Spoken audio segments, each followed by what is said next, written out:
हम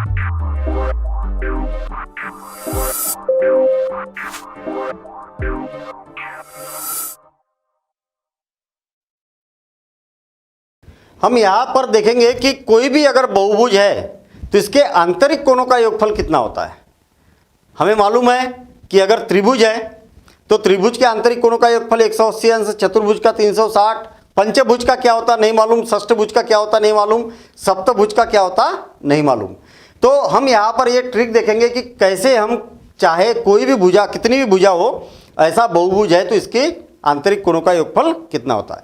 पहली बात तो बहुभुज किसे बोला जाता है, तो हम यहाँ पर बोल सकते हैं कि 3 या 3 से अधिक भुजाओं से घिरी बंद आकृति को बहुभुज कहा जाता है। देखिए फिर से और एक बार, हम क्या बोल रहे हैं कि 3 या 3 से अधिक भुजाओं से घिरी या बंद आकृति को बहुभुज बोला जाता है।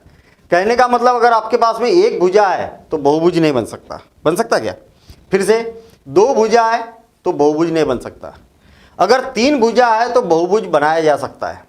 बहुभुज की परिभाषा फिर से और एक बार, 3 देखिए 1 2 3, 3 या 3 से अधिक, 4 भी हो सकती है, 5 भी हो सकती है, 6 भी हो सकती है, 7 भी हो सकती है, 8 भी, कितनी भी भुजाएं हो सकती है।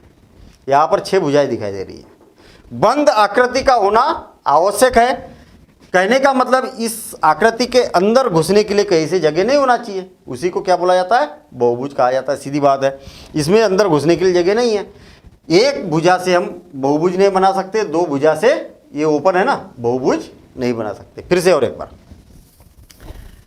हमें ये मालूम होना चाहिए कि अगर मान लिया जाए कि कोई बहुभुज है, यदि कोई बहुभुज है तो इसके आंतरिक कोणों का योगफल कैसे ज्ञात किया जा सकता है। देखिए ध्यान देना इधर।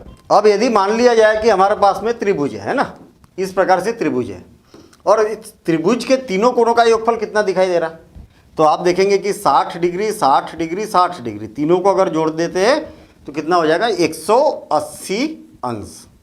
कहने का मतलब हमारा यहाँ पर यह है कि चाहे त्रिभुज कैसा भी हो, चाहे त्रिभुज ऐसा हो, चाहे त्रिभुज ऐसा हो, चाहे ऐसा हो, चाहे ऐसा हो, आप हर स्थिति में अगर देखेंगे तो इसके कोणों का योगफल कितना है?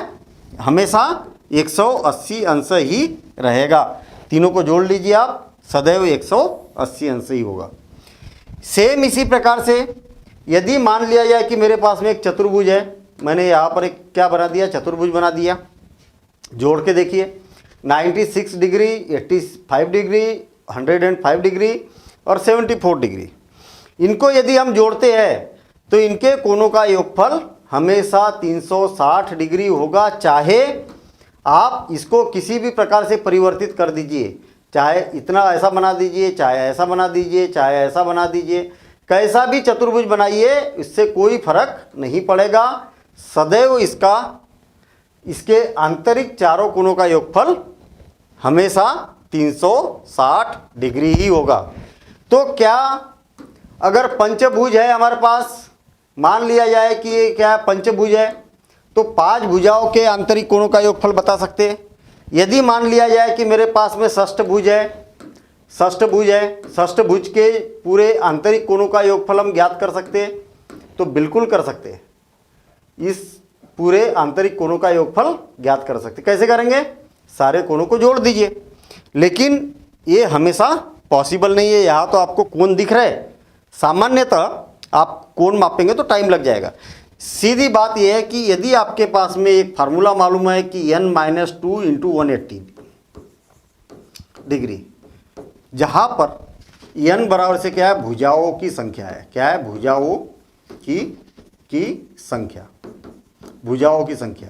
यदि आप इस सूत्र में इसका मान रख देते हैं तो चाहे कितने भी भुजा वाला बहुभुज हो, इसके आंतरिक कोणों का योगफल ज्ञात कर सकते हैं। देखिए त्रिभुज है तो n का मान, त्रिभुज में 3 भुजा है तो n का मान 3 रख दिया, तो 3 - 2 और इंटू 180, और आप देखेंगे कि 3 - 2 यानी कि 1 हो गया, और 180, और इसका जो मान है 180 अंश होगा आंतरिक कोणों का योगफल। सेम इसी प्रकार से 4 भुजा है तो n की जगह 4 रख दीजिए, तो 4 - 2 × a, तो 2 × 180, और आप देखेंगे कि 4 भुजा वाले बहुभुज का आंतरिक कोणों का योगफल 360 है। सेम इसी प्रकार से आपके पास में 5 भुजा है तो यहाँ पर 5 रख दीजिए। 5 - 2 × 180 तो 3 × 180 यानी कि बोल सकते हैं कि 18 × 54 यानी कि 540 डिग्री होगा। और आप जोड़ के भी देख लीजिए कि 102, 90, 146, 79 और 123 इनका योगफल 540 ही डिग्री होगा। सेम इसी प्रकार से 6 भुजा है तो 5 के जगह हम 6 रख देंगे और यहाँ पर देखेंगे कि 6 में से 2 को माइनस किया तो 4 गुणित 180 डिग्री और 18 दूनी 36 और दूनी 72 यानी कि 720 डिग्री। यानी कि इसके आंतरिक कोणों का योगफल कितना होगा? 720 डिग्री। ऐसी चाहे कितने भी भुजा वाला बहुभुज हो, आंतरिक कोणों का अगर योगफल निकालते हैं तो हमेशा इस फार्मूले के द्वारा ज्ञात कर सकते हैं, जहाँ पर n क्या है? इसके भुजाओं की संख्या होती है। तो देखेंगे हम इसी प्रकार से अगली ट्रिक।